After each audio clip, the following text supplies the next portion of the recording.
Customer is right, I don't think it's for every business. The same way we are doing business with you, we are doing business with others too. The same way you book for shoot, the same way others will book for shoot. The same way you saw it online, that's how some other person saw us online and booked us. Now, you call the photographer, you tell him you want to do a shoot, and the photographer told you you have to book for shoot. Telling you that you have to book for shoot ahead of the time, maybe a day or two before the day of the shoot.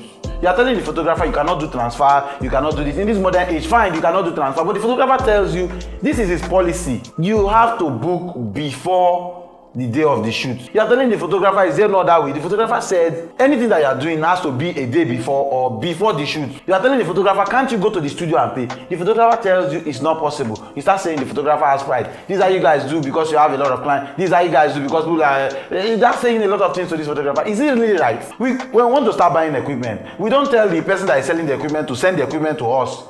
Then we'll pay later. No, we pay for the equipment before the equipment are being shipped to where we are. So I feel like some of you that are looking at people and saying you have pride, you have this. Sometimes you should think about it. The way you run your business, you don't want anybody to bring down your business. You to try not to bring down somebody's business, and don't try to insult somebody because he says this is his policy. Everybody has their policy, and if the photographer or any business person tells you this is my policy, please respect his or her policy. Please.